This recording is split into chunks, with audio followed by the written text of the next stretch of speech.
Obrigado, padre. Agradeço muito a acolhida. Queria falar primeiramente que estou muito contente, agradecido pelo convite, poder estar aqui, com sua pessoa, também do padre Vladian, cônego Vladian, e todos da faculdade.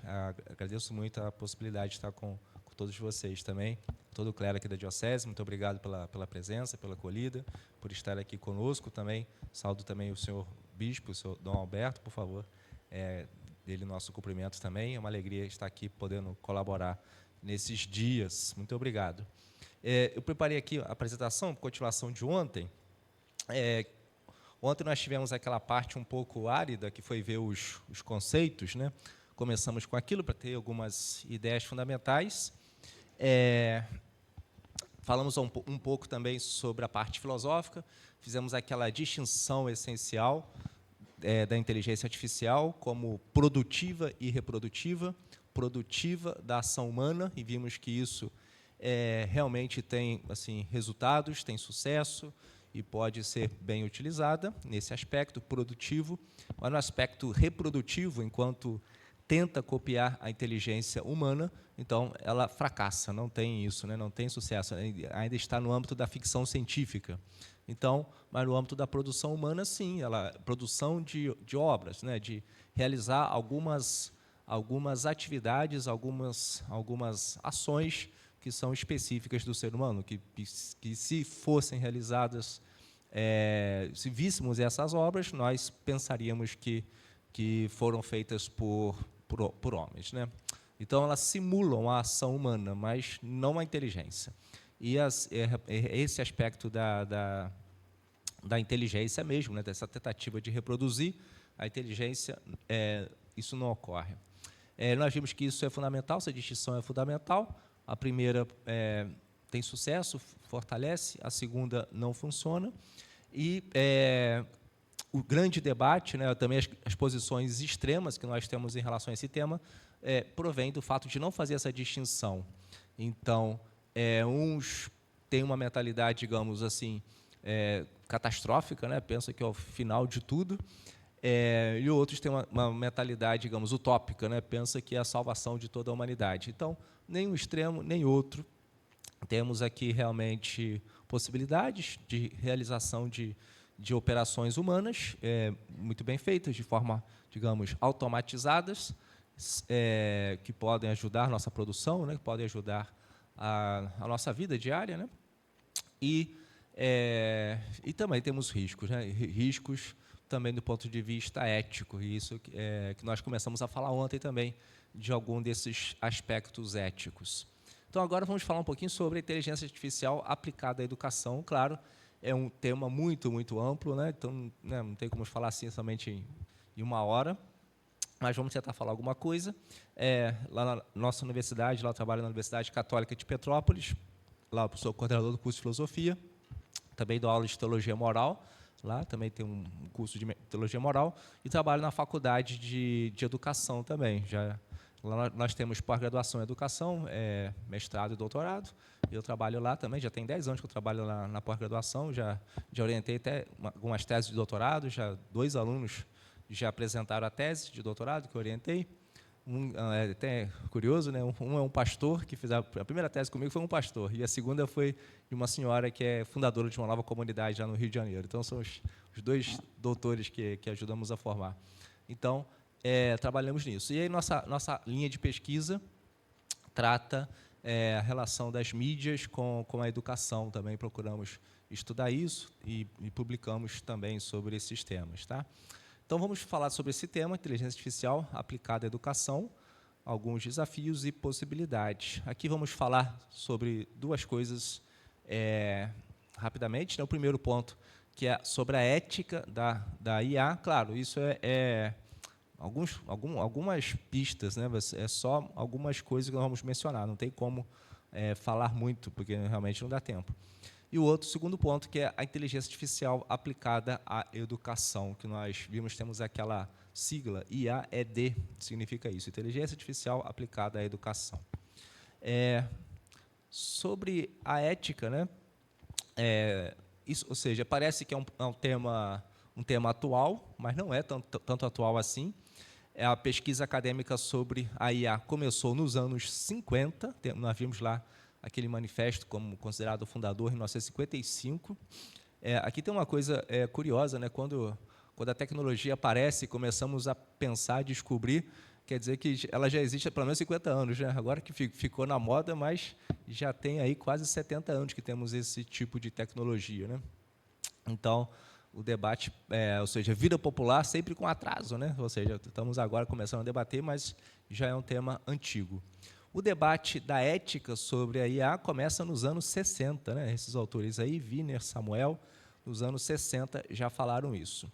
E nos últimos anos, claro, temos esse aumento, com o aumento da capacidade da aplicação dos sistemas da IA, isso fez aumentar a atenção e as oportunidades e aos riscos da IA para a sociedade. Ou seja, nos últimos anos, teve um crescimento muito grande das pesquisas e também dessa preocupação ética. Temos diversas, por exemplo, empresas mundiais fazendo documentos com princípios éticos, praticamente uma proliferação muito grande em todo o mundo, inclusive na China, na Ásia, nos Estados Unidos, na Europa. Temos diversos esses documentos que produzem, né, que tentam colocar uma ética para a IA, mas isso não é de hoje. Começou nos anos 60 e ali nós temos as primeiras pesquisas, os primeiros estudos. Um dos livros que eu mais usei é esse aqui, ó, Luciano Floridi, Ética da Inteligência Artificial. Esse aqui é um livrinho só sobre esse tema, são 500 páginas sobre esse tema. Esse autor é professor, 400 páginas, é professor lá em Oxford, nós falamos um pouquinho dele ontem, mas ele é italiano, da cidade de Roma, e dá aula também na faculdade de Bolonha, né? E aqui ele trata muito bem essa ética para o mundo artificial, para a inteligência artificial. Ele tem muitos escritos sobre isso também, já alguns, também de 2010, 2011, diversas obras. Esse aqui é uma das suas últimas, que é, se não me engano, de 2022, que trata esse tema aqui. Ele fala o seguinte, né, qual o problema, qual é o risco da inteligência artificial?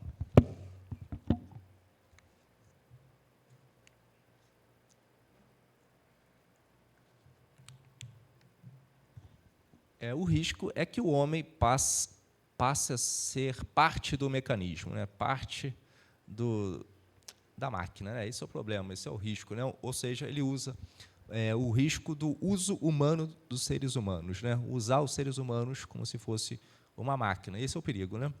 Um dos princípios aqui da ética, né, moderna, né, 1785, Kant, Fundamentação da Metafísica dos Costumes, eu coloquei aqui o texto dele, né? O ser humano não pode ser tratado apenas como meio para o uso aleatório desta ou daquela vontade, mas precisa, em todas as suas ações, ser sempre considerado ao mesmo tempo como fim. Essa é a frase completa. Nós, né, resumimos isso aí. O homem nunca pode ser tratado como meio, sempre é um fim em si mesmo.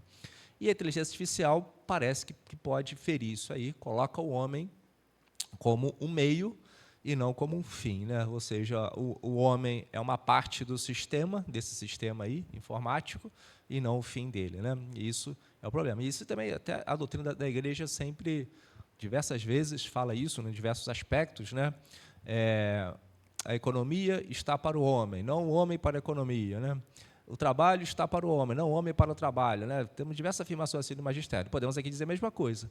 A inteligência artificial está para o homem, não o homem para a inteligência artificial. Né? Ou seja, ela deve servir ao homem e não tornar o homem servo seu. Então, isso é um princípio básico, né, da ética. Só que realmente acontece isso, tem esse risco do homem se tornar meio. Ele cita dois aspectos aqui. Primeiro, os homens se tornam como meios da produção digital. O que significa? Ele dá exemplos claros. Né? A inteligência artificial necessita entender o que está ocorrendo na realidade, para depois ela oferecer seu serviço. Ou seja, ela precisa de chamados motores semânticos, ou seja, precisa de nós, que somos usuários, precisa entender os nossos gostos, nossas pesquisas, o que desejamos. Tá? Por isso é considerada que é uma computação baseada sobre o humano, sobre o nosso desejo. Então, essas empresas elas vão adquirindo informações sobre nós, sobre os homens, sobre o nosso comportamento, sobre nossas preferências. Isso acontece nas redes sociais, acontece em todos os programas, né? Nós vamos ali, com as nossas escolhas, nós vamos dando informações sobre nós. Eles vão formulando o nosso perfil, vão colocando o tipo de coisas que nós gostamos, que nós buscamos. Então, essas empresas vão acumulando informações sobre nós. Isso alimenta esses algoritmos dessas empresas, porque isso serve para eles nos oferecerem os seus serviços, né? Então, vejam, né?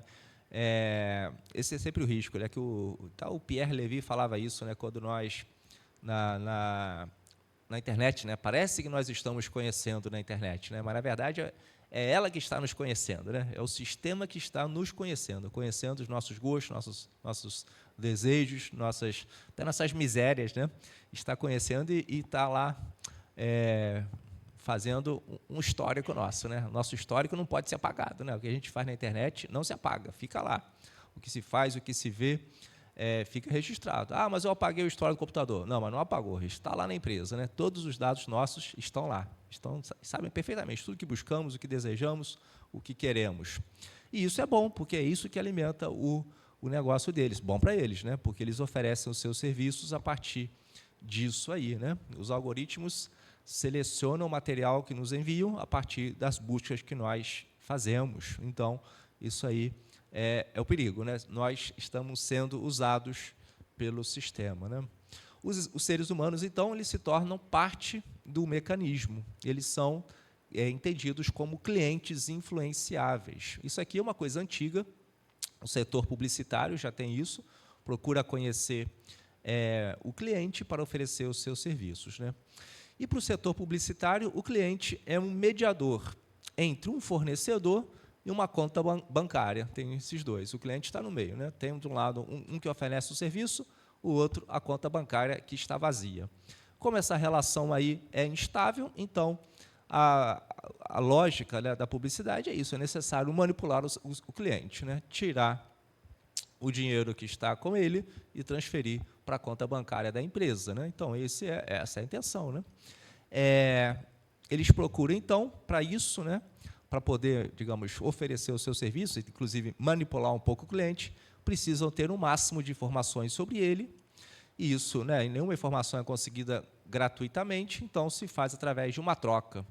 Eles oferecem serviços aparentemente gratuitos para nós que somos usuários, e nós pensamos que é gratuito, mas, na verdade, nada é gratuito. Eles estão adquirindo informações sobre nós para nos oferecer os seus produtos, né? Então, não tem nada gratuito, né? Nós somos conhecidos, né, para sermos manipulados, para serem usados com fins comerciais, né? Com fins comerciais. Então, para essa indústria publicitária e dos fornecedores, os clientes são concebidos como meios em vista do lucro. E a IA potencializa isso, né? Fortalece mais essas empresas, principalmente com esse sistema de recomendação de produtos aos clientes, né? Se fazemos alguma coisa, buscamos alguma coisa, até dizemos, né? O celular reconhece e já nos envia a recomendação dos produtos, a publicidade, isso já nos é oferecido, né? Então, esse é o primeiro risco, então, de ferir aquele princípio do Kant, né? Nós somos manipulados, às vezes inconscientemente, né? Às vezes até mesmo permitimos isso, né? Mas é bom que estejamos conscientes, né, que estamos ali para ser, né, estamos ali como moldados, né?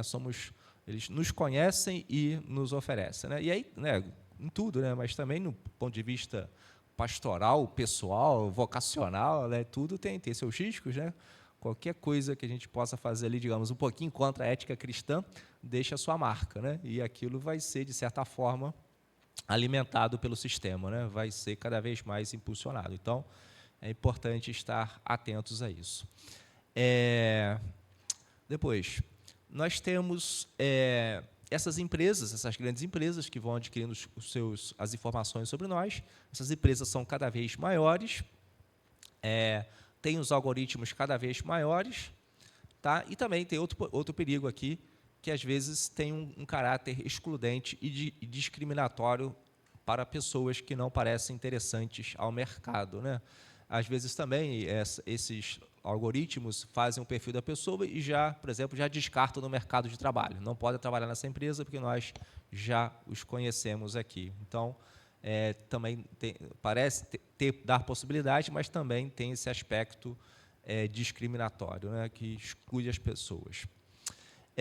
Um dos autores aqui, o Neil, fala assim, em 2020, apresenta exemplos práticos de como o acesso ao conjunto de dados privados das pessoas as impedia de ter acesso a serviços de saúde, a compra de veículos, ou as eliminava numa seleção de emprego. Tudo isso através das informações que foram captadas por essas grandes empresas da tecnologia, né? Então, eles já fazem o nosso perfil e ali já fica determinado, né, se podemos ter acesso à saúde, à compra de bens ou ao emprego. Então, isso é um problema, né?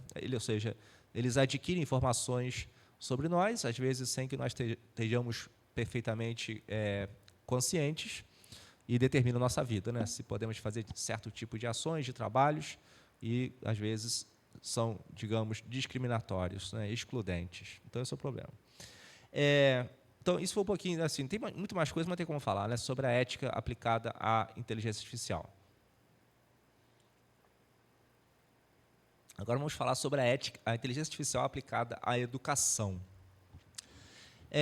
Temos alguns estudos sobre isso no Brasil, temos essa obra desse autor, Douglas dos Santos, que é da USP, São Paulo, é uma tese de doutorado, de 2023, ano passado.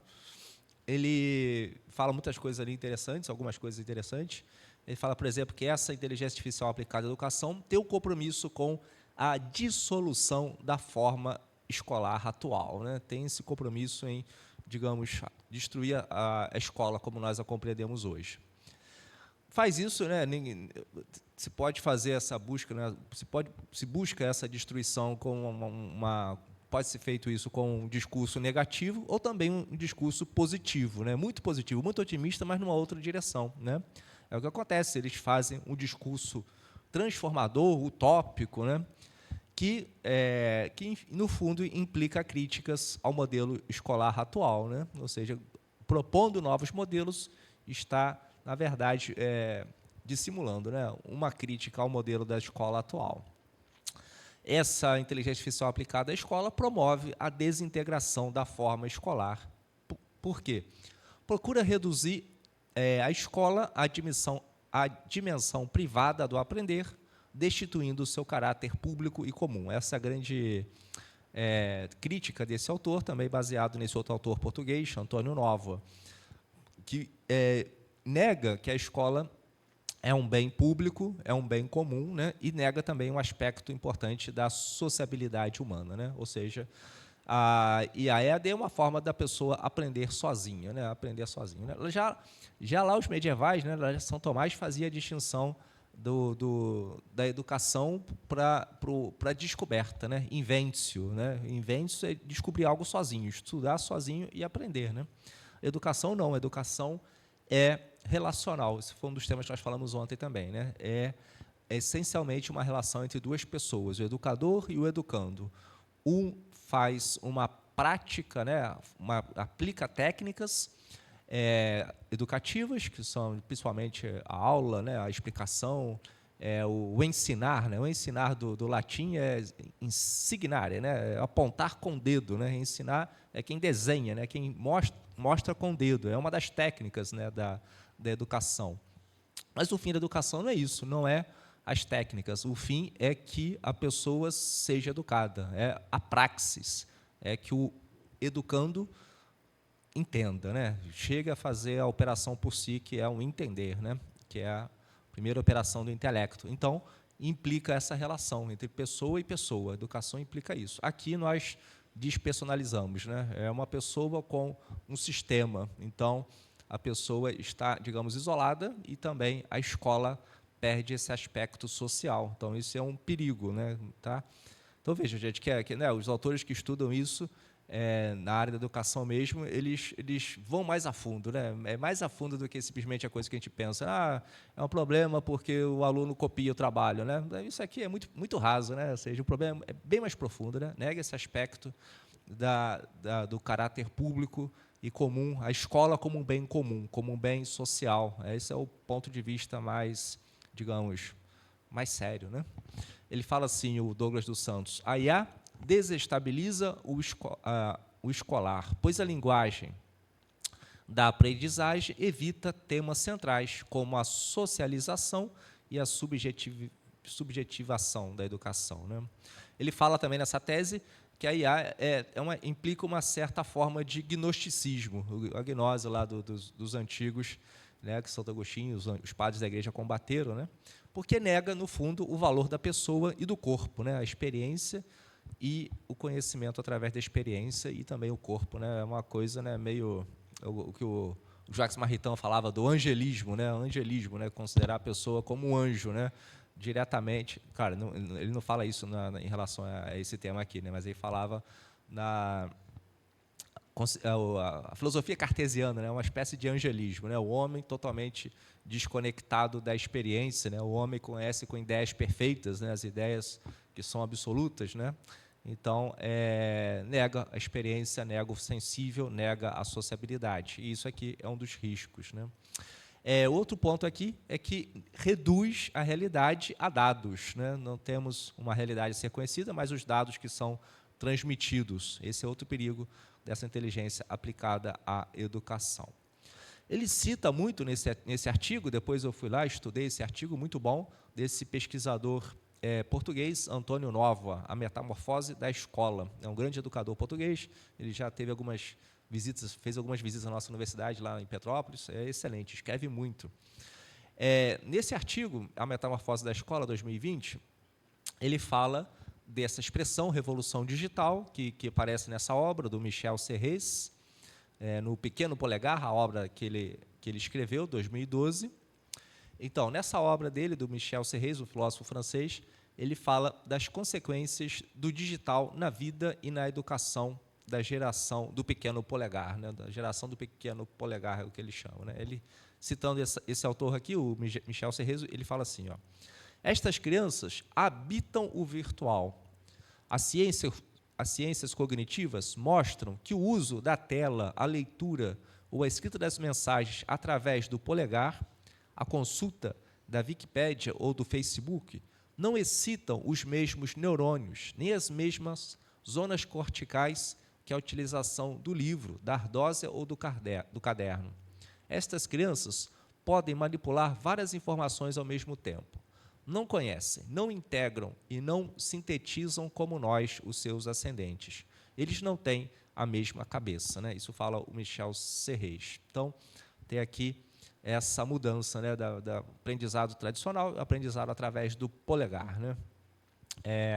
E isso realmente reflete inclusive sobre o cérebro, o sistema nervoso da pessoa, né? Toda a tecnologia afeta, né, nossa configuração cerebral, e também aqui isso tem as suas consequências. Tem mais coisa para falar mais sobre esse ponto, mas não dá tempo. Vamos continuar aqui, porque senão a gente não consegue. O Antônio Nova, ele fala que existe, esse texto parece demonstrar isso, que tem uma falha entre as gerações, né, e as concepções de educação. Falha aqui no sentido de uma brecha, né, de uma falha geológica, né, ou seja, um abismo entre as gerações aqui. Esse texto mostrava isso, e também sobre a concepção de educação. O Antônio Nova fala que é certo, né, que o digital influencia a cultura e também a educação, mas isso deu origem a uma literatura prolixa e excessiva, que ele chama de futurismo da educação, né? Futurismo da educação, ver o futuro da educação, né, esses autores. Ele fala, isso gerou muitos livros para serem lidos rapidamente e esquecidos. Ele fala, são livros de aeroporto, né? Livros que para lerem no aeroporto e logo depois abandonar, né? Que falam realmente, ele cita os nomes dos principais livros que saíram em português sobre isso aqui, né? O futuro da educação, a transformação da educação, tudo assim, muito utópico, que, na verdade, esconde essa crítica à educação atual e ao modelo atual de escola, né? Ele fala, é uma literatura pouco interessante, que multiplica banalidades, sem uma análise séria e fundamentada, sem o recurso a um pensamento crítico. Literatura muito rasa, muito rápida de ser lida, de ser mais ou menos compreendida, mas sem reflexão, sem profundidade, né? É para ser lida e esquecida, né? Ele fala assim, Nesses textos ocorre uma das reflexões mais, ou seja, nesses textos, uma das reflexões mais importantes prende-se com a relação entre a educação e o trabalho. No relatório desse aqui, Instituto for the Future, intitulado Emerging Technologies, Impact on Society e Work, em 2030, afirma-se que 85% dos empregos que os nossos alunos terão em 2030 ainda não foram inventados, né? Imagine, vamos analisar isso aqui filosoficamente, né? Um documento de 2018 está falando que, em 2030, né, 85% dos empregos ainda não foram inventados, né? Isso aqui é uma afirmação científica, gente, né? 85% dos empregos ainda não foram inventados, né? Ou seja, é possível medir futuríveis, né? O que a gente chama de futuro contingente. Eu posso medir o futuro contingente, né? Eu posso dizer que o futuro contingente tem uma extensão? Posso falar isso? Isso é uma coisa filosófica, né? Isso é científico, né? O futuro contingente pode ser medido, né? Não pode, né? Porque se é futuro contingente, né? É contingente, né? Ninguém sabe o que vai ser, né? A ciência moderna, dito de outras palavras, a ciência moderna, ela mede o que é, não o que não pode ser, né? O que pode ser, né? Então, 85% das futuras profissões não existem. Como é que eu posso saber isso? Como é que eu posso fazer esse tipo de afirmação, né? Por que 85? Por que não é 90? Por que não é 75? Por que não é 30? Né? Isso é um futuro contingente, é uma probabilidade, é uma especulação, né? Isso aqui não é científico e nem muito menos filosófico, né? O futuro contingente é contingente, por definição, né? Então, é uma afirmação assim, sem base, né? Tanto filosófica quanto científica, né? A ciência mede o que é, não o que poderia ser caso não fosse, né? Isso não tem como medir, mas tudo bem. Esses textos, de qualquer forma, defendem a formação de uma nova parceria entre os humanos e as máquinas, esses textos que são feitos, é um futurismo da educação, né? Afirmações desse tipo põem em causa seriamente a lógica atual da escola, né? Então, quer realmente ter uma transformação aqui profunda da escola e também da educação, né? Tá? Então, quer se transformar a escola, a educação, mas sem saber perfeitamente, né, o que é a escola, o que é a educação e o que é o futuro. Como é possível fazer isso, né? Essa é a grande dificuldade. O Antônio Nova ele identifica 3 grupos que se interrogam sobre o modelo escolar atual. Ele fala, são 3 grupos. Os primeiros, os neurocientistas. O segundo, os especialistas do digital. E o terceiro, os defensores da inteligência artificial. 3 grupos que defendem essa transformação total da escola. Então, um pouquinho de cada um deles. Primeiro, os neurocientistas. Eles consideram que a neuropedagogia é a única ciência da educação. Tudo que os cientistas da educação falam está desprezado. Só vale a neurociência, né? É um problema, né? Também, né? A neurociência é importante, mas é uma área da medicina, né? Como que isso aí vai determinar como deve ser a educação? Então, esse é o primeiro problema que coloca em xeque essa escola atual. Depois temos os especialistas do digital, né? Eles falam que nós não estamos no tempo da educação de estoques, mas na educação de fluxos, é a metáfora que eles usam, né? Devemos nos interessar, sobretudo, pela dinâmica de aprendizagem e não pelo estoque dos saberes, né? Então, dinâmica de aprendizagem, tudo está um fluxo contínuo, tá? Então, esses são os especialistas do digital, né? Que não são pessoas da educação. Por exemplo, aquela expressão que hoje é tão comum, né? Os nativos digitais, né? Nativos digitais, já viram essa expressão, né? Essa expressão veio da ciência da educação? Veio da ciência da educação? Não. Veio de um fabricante de videogames, né? O homem fabrica videogames e ele criou essa expressão que depois todos copiaram, né? Expressão bonita, nativo digital, né? Mas não vem da ciência, né? Vem do produtor, né? Do fabricante que quer lucrar com isso, né? Como se tivesse essa mudança das gerações aqui radicais, né? Tá? Não é real, mas é algo que interessa, né, para alguns. Depois, nós temos aqui os defensores da inteligência artificial. Aí, esse autor aqui, Alexandre, propõe, diz ele, né, uma escola transhumanista que considerará normal modificar o cérebro dos alunos recorrendo à panóplia das tecnologias NB&C, nanobio e foconho, assim se chama, né, 2017. Ou seja, né, são os mais radicais, então, né, que pretendem modificar o cérebro dos alunos com tecnologias, né, com chips implantados. Né? Então, vejam, né, vou educar dessa forma, né, implantando chips na pessoa. Né? Isso seria uma solução para a educação atual? Né? Tá? Então, vejam, esses três grupos aí têm essa crítica radical à escola, né? Defendem essa transformação radical da escola.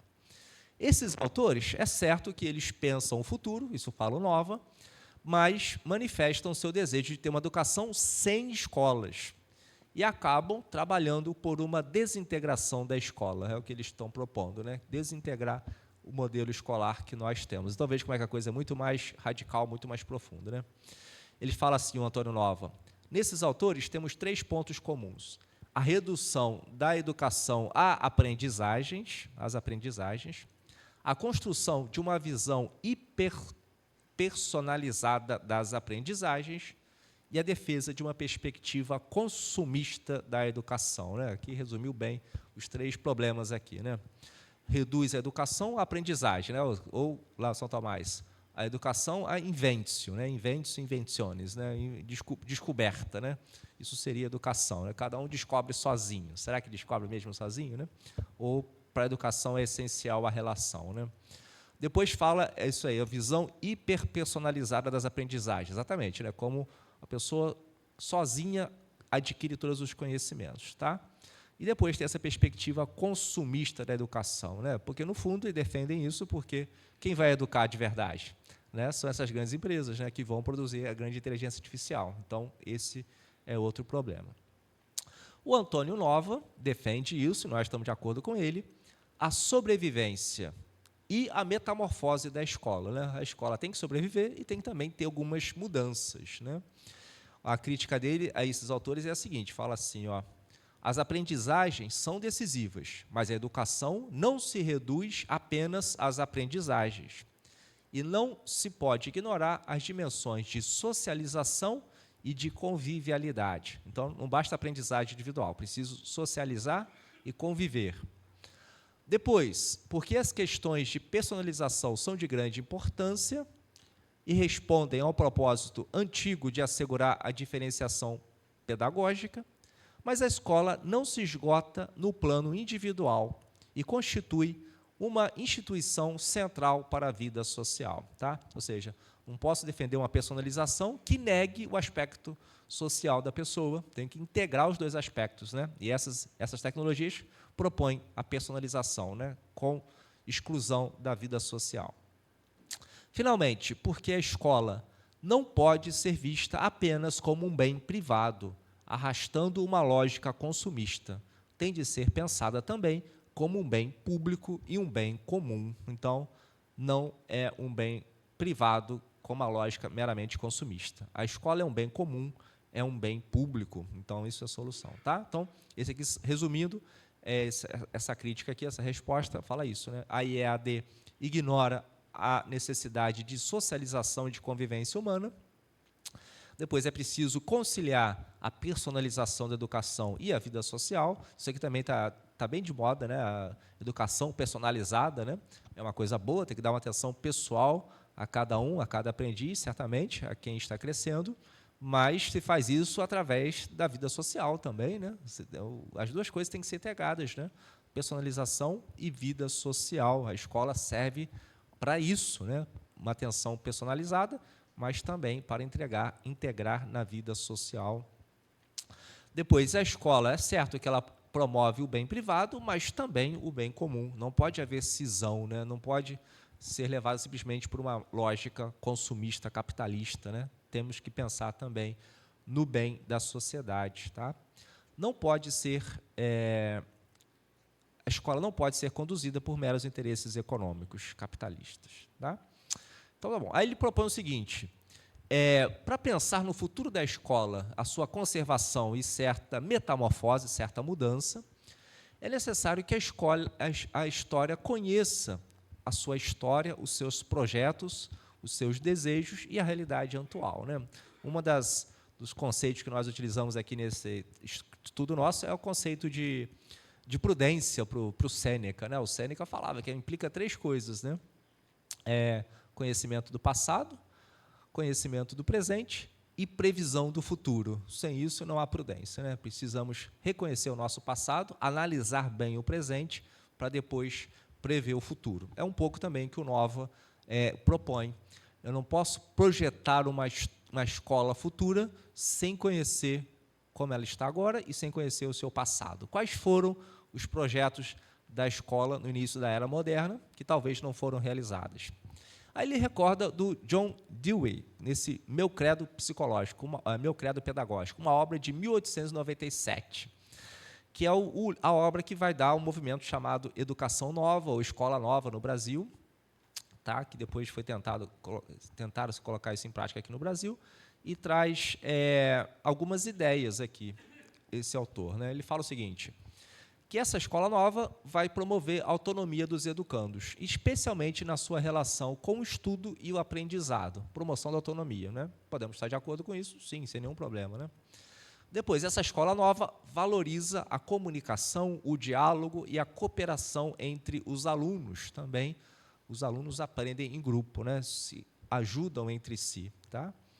Depois, ele fala que essa escola é baseada na lógica do trabalho, da investigação e da criação, não só as tarefas dadas por cima, né, mas também por trabalhos, né, trabalhos em conjunto ali, tá? Que promove depois a investigação e a criação também, a criatividade. E depois ele falava que a escola deve estar unida com a sociedade, tá?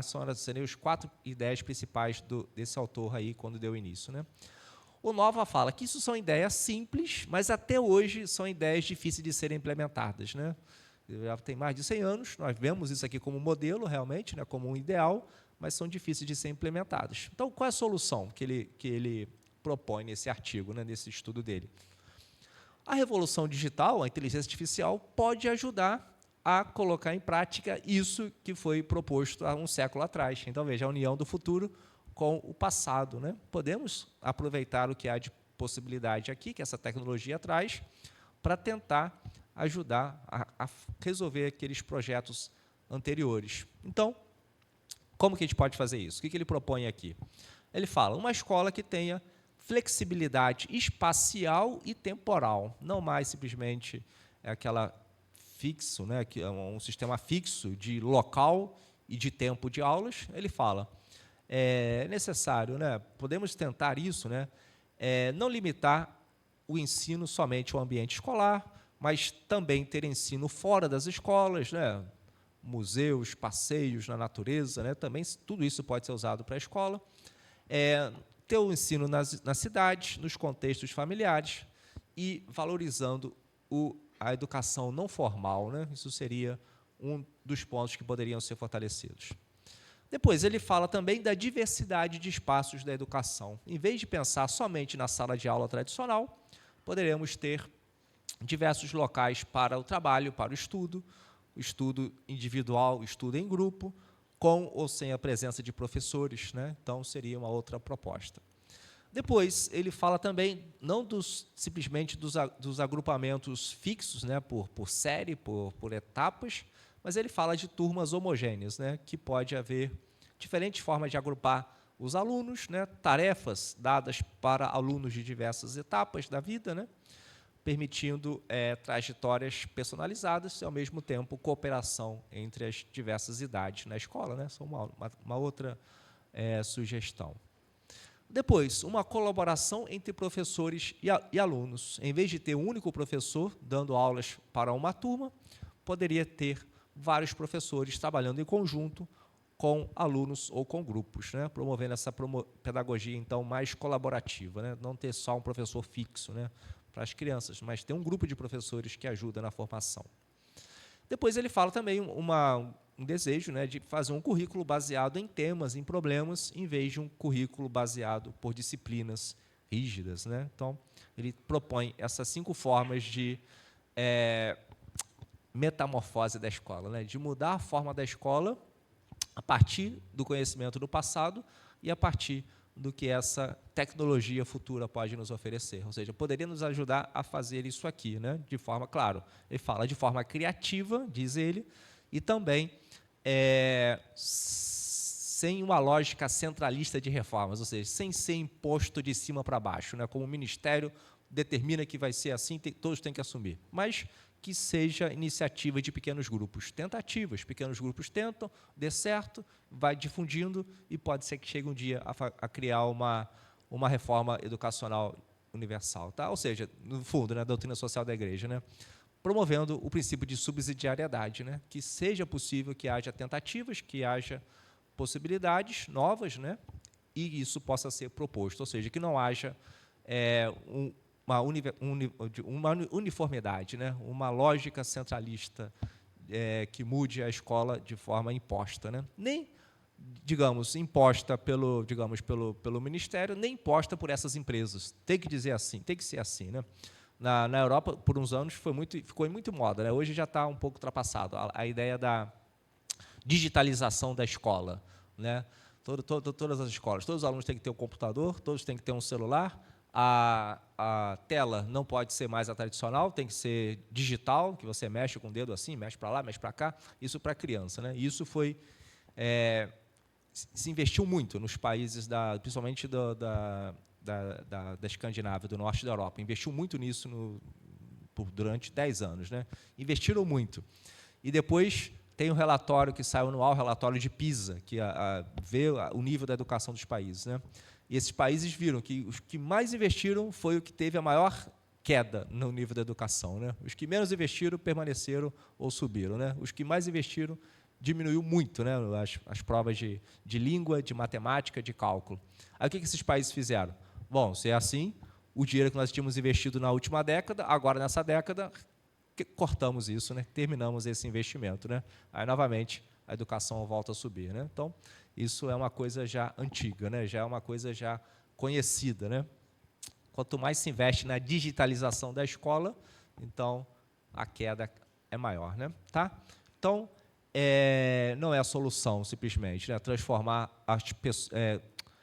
substituir as pessoas pela tecnologia. Isso não resolve. Né? Nem mesmo trocar o livro digital pelo livro físico. Também isso. Né? Tem muita pesquisa que mostra que isso também não resolve. Né? Com livro digital, o índice de distração é muito maior, porque você lê o livro fazendo outras 3 coisas no computador. Né? E a atenção é inferior, diminui, e cai o nível da educação. Tá? Isso foi feito muitas pesquisas, muitos testes, né, inclusive na mesma escola. Né? Dá um livro para uma turma no formato digital, dá um livro para outra turma do lado no formato impresso. Né? Depois de um mês, uma prova sobre aquele livro. Depois se compara o resultado das 2 turmas e vê quem tem as maiores notas. Né? Uma coisa simples, né? Foi feito isso já diversas vezes e se viu que com o papel, né, o livro impresso, o resultado é muito maior, né? Porque para coisa básica, né? Porque não tem essa distração, não tem essa fazer 4, 5 coisas ao mesmo tempo, né? Que perde a distração, a concentração. Tá bom? Então, isso não resolve. O Nova afirma o seguinte: a educação continua sendo o que sempre foi: educar humanos, por humanos, para o bem da humanidade. Isso não pode ser mudado, né? Educação homens para homens. Por isso, a educação não pode ser substituída por nenhum programa de inteligência artificial, por nenhuma técnica dessas. Tá bom, gente? Então é isso. Aqui as considerações finais já é realmente um resumo. Né? A IA, a inteligência artificial, é um campo de conhecimento muito amplo e é objeto de muita discussão. É possível ter uma ideia do que ela realiza, mas não se tem conhecimento preciso dos limites desse conhecimento, dessa área do conhecimento. É algo relativamente novo, muito amplo, e diante de algo assim, que é novo e amplo, nós costumamos ficar perplexos, né, como que paralisados, né, algo muito grande e muito distante de nós. Então, é preciso analisar isso bem com prudência. Prudência significa recuperar o passado, ter uma inteligência do presente e uma possível previsão do futuro, né, segundo o que falava o Cícero na filosofia antiga. Né? Então, esses 3 aspectos são necessários. Né? É assim que se estuda sempre. Né? História, presente, previsão do futuro, né? Para que haja uma solução. E, nesse tema, também é preciso fazer isso. Tá? O que nós falamos ontem, essa distinção da IA reprodutiva, reproduz as ações humanas, e da produtiva, que é tentar fazer uma inteligência semelhante ou maior do que a nossa humana. A primeira tem bons resultados, poderia ser incentivada. A segunda é decepcionante, né? As suas reflexões e as obras suas são semelhantes à ficção científica. Tá? A IA reprodutiva pode ser um benefício para a sociedade, na medida em que for envolvida no nosso ambiente e usada como uma técnica humana comum, incluída na sociedade, a partir de princípios éticos sólidos e compartilháveis. Essa IA reprodutiva, a produtiva, na verdade, da inteligência humana, não, ainda é isso. A IA reprodutiva deve seu sucesso àquele poder de cisão entre ação humana e inteligência. Cada vez mais artefatos realizam tarefas mecânicas repetitivas de forma eficaz, superiores a que o ser humano faz. A IA separa a poiesis e a inteligência, e não o agir e o nosso intelecto. Tá? E sobre a educação, foram isso aqui os temas finais que nós falamos aqui. Tá bom, gente? Obrigado. Aqui, recomendo vocês, eu trouxe aqui para mostrar para vocês, né? Esse livro aqui é um livro meu, aqui, que é o último que eu fiz ano passado, Educar para as Virtudes e o Bem Comum, de 2023. São diversos autores que falam desses temas, educação, virtudes e bem comum. Tá? Não entra nesses temas aqui. Esses temas aqui vai ser em futuras publicações, se Deus quiser. Mas isso aqui fala principalmente essa relação das virtudes pessoais com o bem social. No fundo, entra nesse tema aqui, né? Como que formar a pessoa segundo as virtudes, uma educação personalizada, deve colaborar com o bem comum. Não são duas coisas excludentes. Tá? Então, eu deixei algum livro aqui desse para a biblioteca. Se vocês quiserem também, podem me pedir, eu posso enviar depois, através do Padre Vladian, para vocês aqui, para os alunos. Tá bom, gente? Muito obrigado pela atenção, obrigado por tudo.